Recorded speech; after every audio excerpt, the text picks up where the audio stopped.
Good evening, I'm Maciej Mikos and you're watching World News Tonight live from Warsaw.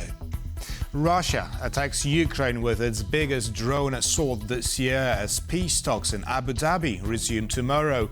We'll have more on that in a moment, but first let's take a look at tonight's headlines.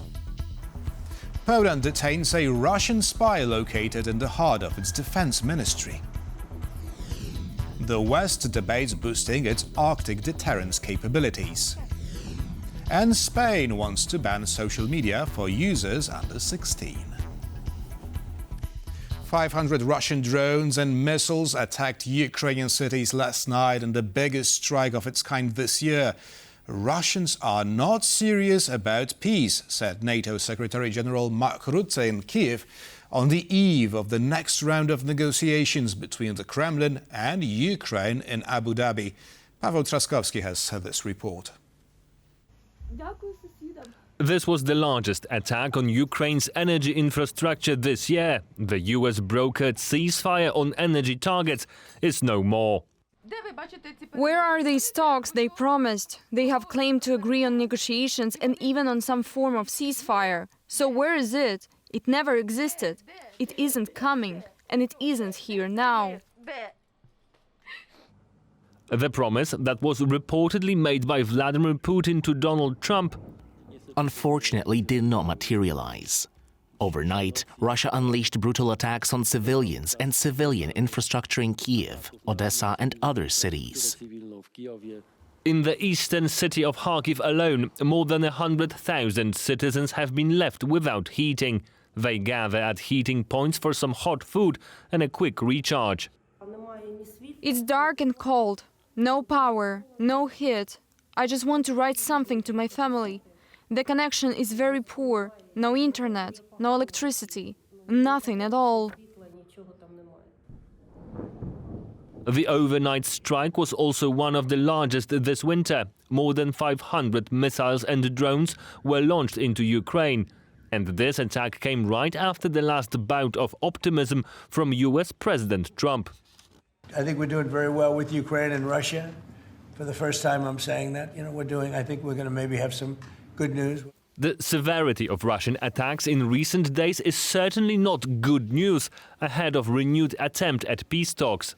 I'm absolutely sure that the Americans will have noticed. They see what happened. They will hear this.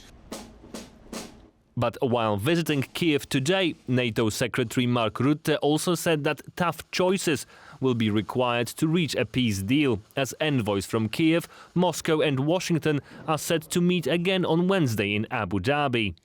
How do you assess prospects for a ceasefire? I don't see really any signs from Russia to want peace. They are going for their maximalist demands. These maximalist demands include Ukraine ceding the Donbas, a strategically crucial territory from which it's easy to go to Dnipro, to big cities. And obviously, Ukrainian public understands that it is a hazard in the future. And as the war is about to enter its fifth year, still over half of Ukrainians firmly reject the idea of handing over the region in exchange for security guarantees. A resolve proven not only on the battlefield, but also in their freezing homes, enduring what is proving to be the coldest winter of the war. Paweł Trzaskowski for TVP World. As the war in Ukraine is about to enter its fifth year, Poles continue supporting their Ukrainian neighbors in a heartwarming gesture. They've sent 1,000 liters of traditional Polish rye soup to help people suffering from the cold in Kyiv. Our correspondent Oskar Terzi reports from the Ukrainian capital. As the humanitarian crisis in Ukraine, brought about by Russia's energy strikes and the coldest Eastern European winter in decades, continues to worsen, new initiatives to help Ukrainian civilians deal with the temperatures have been launched across Europe. One of those initiatives, started by Polish and Ukrainian activists in Poland, arrived in Kyiv on Tuesday to hand out thousands of liters of the traditional Polish soup, Żurek, to the residents of the embattled Ukrainian capital. This is my trip number 100 to Ukraine for humanitarian help. With 13 people from Krakow, from Poland, from Slovakia, from Ukraine. We came here with the most best non-Polish soup called Żurek. And we have 4,000 portions of Żurek. We have also 8 laser printers for schools. We have 10 laptops. We have lots of toys. So now we distribute here and also in other parts of Kyiv. The donation drive arrived in the city in the aftermath of the Russian attacks on Tuesday morning, which left thousands of buildings in Kyiv without power and central heating. Many of the residents thanked the volunteers behind the soup initiative, who also donated winter clothing and other household goods to those queuing up to receive the support. I am very happy and also deeply moved by this, as I feel now is precisely the time to help those who are struggling. Since many apartments lack power and heat, being able to get warm is wonderful. We are extremely grateful to you for your assistance. And while initiatives like this will do nothing to stop Russian attacks against Ukraine or alleviate the conditions people are living through this winter, what they do demonstrate to Ukrainians is that they have not been forgotten about by Europe. I'm Ons Kataji from Kyiv for TVP World. The EU-Norway security and defence partnership is moving from paper to action, said the EU's top diplomat Kaja Kallas at the Arctic Frontiers Conference in Tromsø. This year's meeting is dedicated entirely to bolstering Western defence capabilities in the far north. TVP World's Adam Yasser is on the ground and has this next report. The European Union is committed to boost Arctic security in the face of the growing threat from Russia. The bloc's foreign policy chief Kaja Kallas said at the Arctic Frontiers Conference here in the far north Norwegian city of Tromsø. Normally devoted to cooperation between Arctic countries, this year's conference was hijacked by one topic only: the need to bolster Western deterrence and defense capabilities. And Kallas made it amply clear this was essential for the EU. Norway is one of the EU's closest partners and most trusted partners. Together with NATO, we work to ensure the stability, security and deterrence in the High North. EU-Norway security and defense partnership is moving from paper to action, and we are deepening cooperation in cybersecurity, maritime security, protection of critical infrastructure. And as a concrete example, the EU's Safe Defense Financing Instrument is also open to Norway, and Norwegian companies are also going to continue to perform strongly in the European Defence Fund program. Unlike fellow Nordic nations Sweden, Finland and Denmark, Norway is not part of the EU, but has enhanced cooperation with the bloc. Asked by TVP World if the latest tensions would tilt Norway towards full membership, the country's foreign minister, Espen Eide, had this to say. We've never been closer to the EU or more a partner to the EU than we are now, but we are not a member, and that's the mandate of this government, is that we will continue to strengthen relations with the EU in all aspects. All this talk of enhanced cooperation comes, of course, after the row over Greenland between President Trump and European allies. Greenland's foreign minister, Vivian Motzfeldt, who also attended the conference, told TVP World negotiations about greater US access to Greenland were off to a good start, but that Greenlanders shared common values with Denmark and the EU. We also know our location is very important. So the question about independence, it's not today. Maybe in when we are not here anymore, we choose cooperation with our like-minded countries, and we stand for. We want to have a closer cooperation with the EU, and we have stand together with Denmark in more than 300 years. So that is not something you can just delete. Regardless of what the final deal over Greenland might be, one thing is certain. The age of innocence for the once tranquil Arctic region has come to an end. For TVP World, I'm Adam Yasser in Tromsø. Polish counterintelligence has arrested a senior civilian employee at the Ministry of Defense suspected of spying for Russian and Belarusian intelligence. The man has been employed by the ministry since the 90s. Laura Hazanov has this report. He acted to the detriment of his country. He sold out and betrayed Poland. Military counterintelligence officials are investigating the case. The arrest happened early on Tuesday morning, shortly after the man arrived at work. Military policemen escorted him out of the building. This agent, placed in a key position within the Ministry of Defense, was likely one of the most important Russian assets in Poland. My sources, who are familiar with the circumstances of this operation, say that this man was in direct contact with individuals identified as collaborators of intelligence services of countries to the east. According to the news outlet Onet, the suspect had been employed at the Ministry of Defense since the 1990s and worked in the Department of Strategy and Planning. He had passed a security investigation in 2021 and was given high-level security clearance.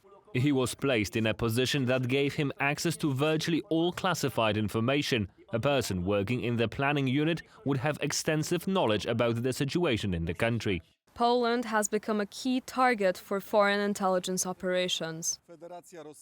The Russian Federation is waging a war against Ukraine and a hybrid war against the West, including Poland. The hybrid war consists of information aggression, cyber attacks, destabilization on the Polish-Belarusian border, and acts of diversion. Last week, prosecutors sentenced a man who actively sought to cooperate with Russian intelligence. He was planning to join the Wagner Group. He offered to provide information about security measures at Jasionka Airport in Rzeszów. This information could have been used in planning an assassination attempt on the president of Ukraine. The 50-year-old was given a 3.5-year prison sentence on charges of espionage and illegal possession of weapons. For TVP World, Laura Hazanov. We will spare no effort to protect every Polish victim and bring to justice those responsible, says Polish Prime Minister Donald Tusk as more Epstein files concerning Polish nationals emerge. Natalia Komarow reports on the global sex trafficking scandal. The latest batch of Epstein files released by the U.S. Department of Justice continues to send ripples across the globe. On Tuesday, Polish Prime Minister Donald Tusk announced launching a probe into the possible trafficking of Polish minors by the late pedophile and sexual predator Jeffrey Epstein and his associates. Should the probe reveal substantial information, a formal investigation will follow.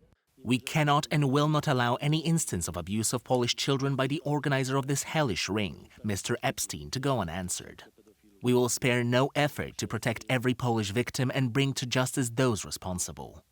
While no Warsaw official has been implicated in the files so far, Polish names do show up. Epstein offered young Polish women career advice, purchased plane tickets for them, and even proofread their college essays. Speculations arose on whether Warsaw served as a hub for transporting girls from the region, based on the number of flights taken to and from the city by persons whose names have been redacted by the DOJ. Girls were being recruited across Central and Eastern Europe, but Latvia has gotten the most mentions, over 500. The Latvian Justice Minister also announced plan to launch an investigation. After the publicly reported information about Latvia's involvement, and more worryingly, the recruitment of children, of course such information must be checked by law enforcement authorities. In one email, Epstein's scout Daniel Siad mentions recruiting young models in the historic Polish city of Krakow. He adds, however, that Slovakia is the place to be. That's not the only instance of Poland's southern neighbor being mentioned in the files. On Monday, the country's national security advisor Miroslav Lejczak had to resign over his relationship with a disgraced financier. And an email from 2019 shows Prime Minister of Slovakia on a guest list for a party in Paris, where women, or girls, were being flown in from Ukraine, Belarus and Russia. At the time, the man leading the government in Bratislava was Peter Pellegrini. Today, he is the country's president. Jeffrey Epstein cultivated close relationships with high-level officials around the globe, which is why there is also a political dimension to this story. For instance, one FBI document from 2017 describes Epstein as the wealth manager of Vladimir Putin. A growing number of commentators and experts assume that it is highly probable that this was a premeditated operation by the Russian KGB. This so-called honey trap, a sweet bait, a trap set for the elites of the Western world, primarily the United States. Jeffrey Epstein, who reportedly killed himself in a New York prison cell in 2019, continues to live on as a reminder of the elite's impunity. But with more and more information coming to light, his victims might finally hope to find justice. For TVP World, Natalia Komarov. The EU is phasing out Russian gas as the Repower regulation comes into effect today. This has prompted Hungary to file a legal challenge at the European Court of Justice. Our Europe correspondent Alex Cadier has the details. Well, after months and months and weeks of wrangling, of negotiation behind the scenes, it is now law. Russian gas is banned in the European Union. Of course, this a long time coming. The European position very clear that they do not want to keep funding Russia's war of aggression against Ukraine. Now, that will not stop all the gas flowing in today. This is the beginning of a phased approach. By April of this year, short-term contracts for liquefied natural gas have to end. By June, short-term contracts for pipeline gas have to end. For those longer-term contracts, they will be able to lapse as late as December 2027. The objective, of course, is for all gas to stop flowing from Russia to the European Union by the end of 27. Now, Hungary, Slovakia, not happy about this, taking the European Union to court over this, saying that this is effectively a sanction which should have been agreed unanimously, not with a majority, and that this does not comply with European treaties. The EU Commission's Energy Commissioner, Dan Jorgensen, is confident it'll stand up in court. I can assure everybody that the proposal that we have put forward is 100% legally sound, and that, of course, all member states needs to live up to European legislation, also if you disagree with it. So still, Hungary, a thorn in the side of this European Commission, of this European Union, on this ban of Russian gas. Now, clearly there has been pressure from Ukraine for months, if not years now, for this to happen. It is now official. Russian gas banned in the European Union. In Brussels, I'm Alex Cadier for TVP World. We will protect minors from the digital Wild West, says Spain's Prime Minister Pedro Sánchez. The country will introduce a ban on social media access for children under 16. The government in Madrid also wants social media executives to be held criminally liable for publishing illegal content and hate speech and for algorithmic manipulation. Aaron Damon has this story.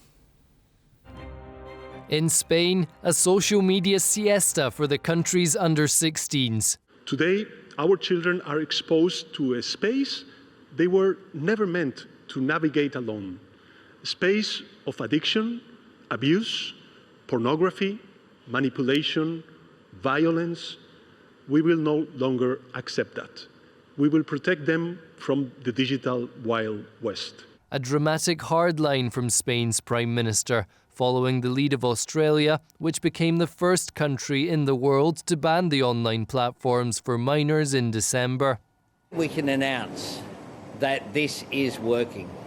4.7 million accounts gone, suspended, stopped. The likes of Denmark and France also now signing off on restrictions for underage users. Of course, we are well aware of our limitations. We know that this is a battle that far exceeds the boundaries of any country. That is why I want to inform you that Spain has joined forces with 5 other European countries in a coalition of the digital willing. Pedro Sánchez did not explicitly confirm which countries are set to join the coalition, only saying that they will be committed to stricter, faster and more effective regulation. On top of that, Sánchez announced that social media executives will be held accountable for hate speech content, and that algorithmic manipulation and the amplification of illegal content will be criminalized, sending a defying message to the US-based sites and apps. That issue has been on the minds of Warsaw too, with the country's Deputy Minister for Digital Affairs not just aware of social media's impact on young people, but also the rise of online threats and scams. We are moving from a period of digital expansion to a period of digital protection. Our infrastructure is ready. Now our regulations must catch up to protect the most vulnerable users. In fact, Poland's government plans to launch a digital tool by the end of the year to limit access and force big tech companies to roll out age verification. But does completely shutting out some of those vulnerable users, including teenagers, really work? Speaking exclusively to TVP World late last year, the University of Innsbruck's professor of international law, Matthias Ketterman, was not so sure. Prohibitions are feeble attempts to solve complex issues.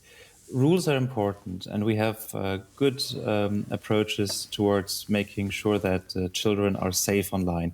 But prohibiting from accessing online social media doesn't work, and it actually violates their communication rights. Back on the streets of Madrid, locals are taking a different tone.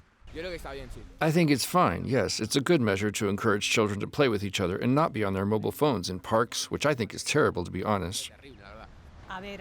Well, I don't generally like prohibitions, but I understand that this measure is necessary because I believe that children under the age of 16 are not yet capable of managing something as big as social media.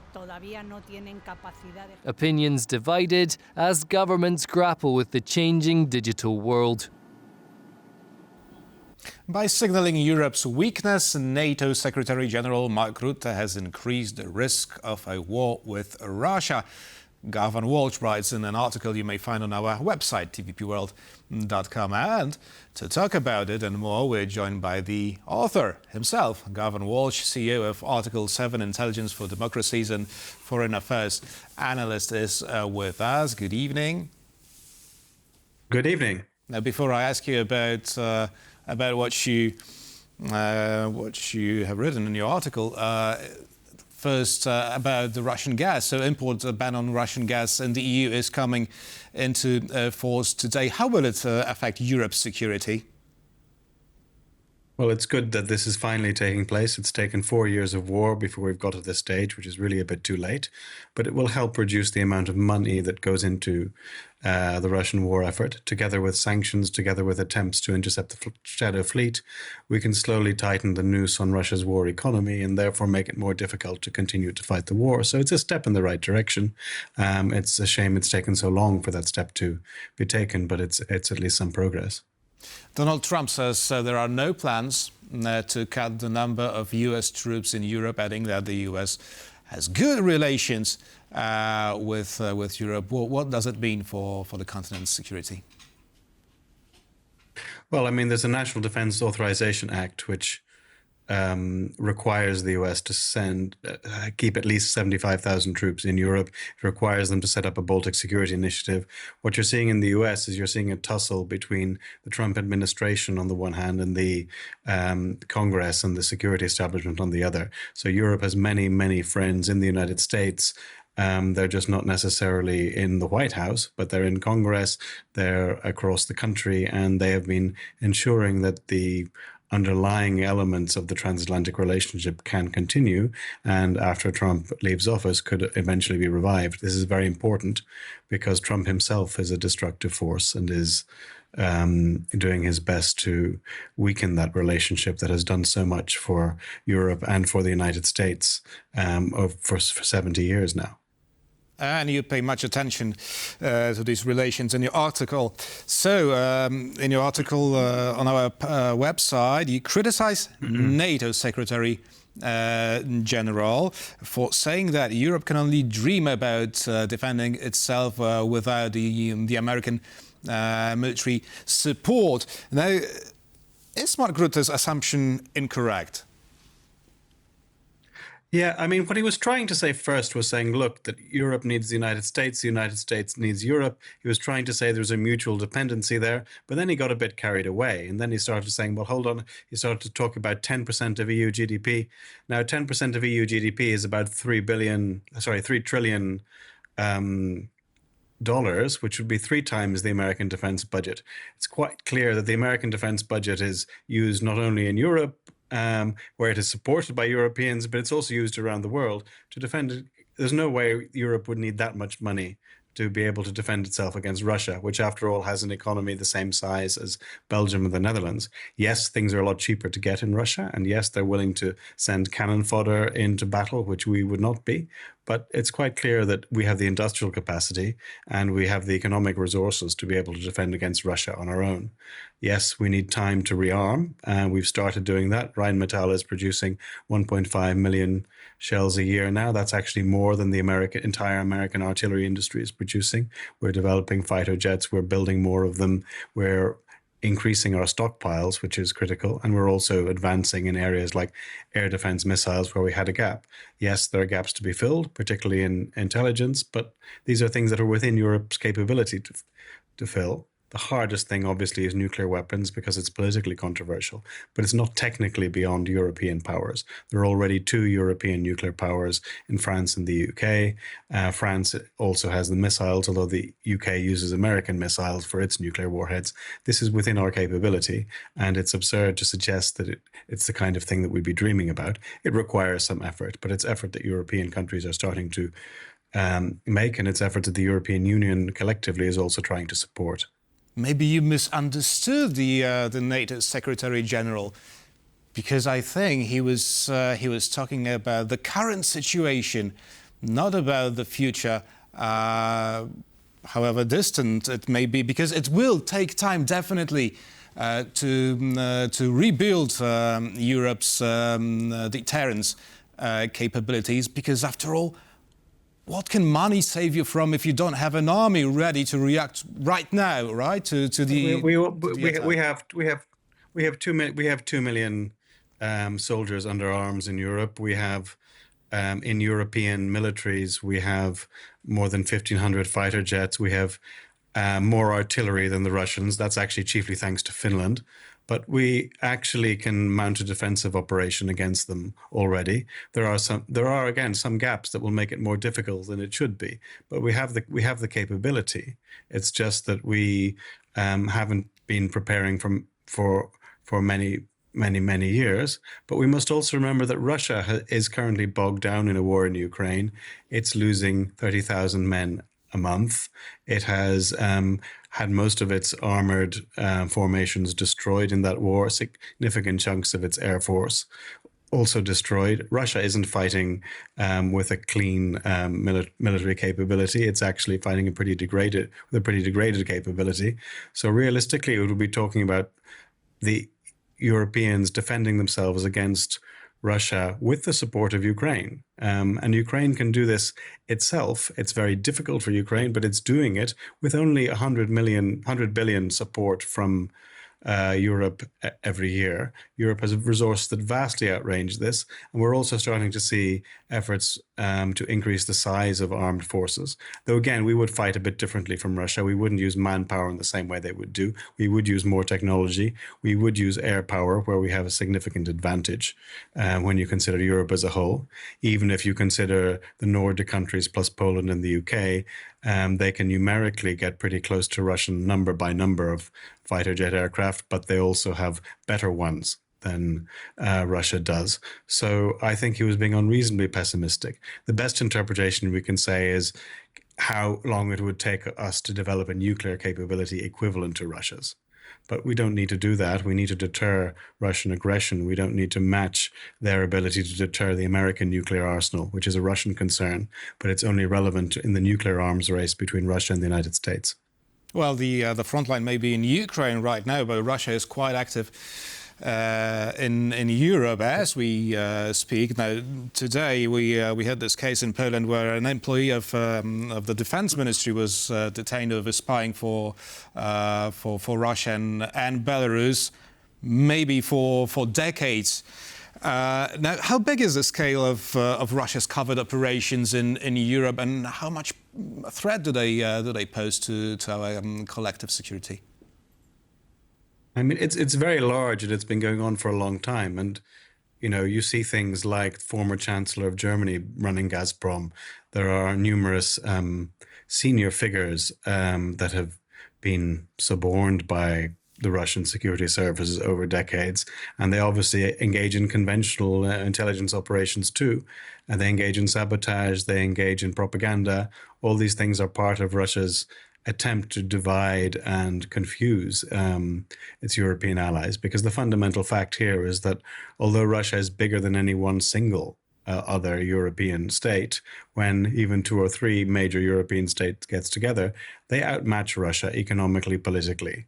And so Russia's need here is to try and divide Europeans as much as possible, prevent us acting together, and that way to preserve as much freedom of action for them. They know that we're too big to take on if we're united, so they try their best to divide us, and they use all kinds of subversive techniques that they're very, very good at, that they've been practicing for, decades, if not a century or thereabouts.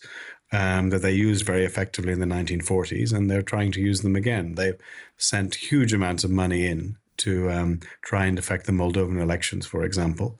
Estimates are between $50 and $100 million for a country of 2 million people. Those efforts were unsuccessful because Moldova was able to build up its resilience. The Moldovans understood what was happening, and the European Union supported Moldova. We can resist this hybrid assault by Russia, provided that we do so and provided that we stay united. I love your optimism. Garvan Walsh, CEO of Article 7 Intelligence for Democrats and Foreign Affairs Analyst, was our guest this evening. Thank you very much. Thank you very much. And thank you for watching, and stay with us for more news and interviews here on TVP World.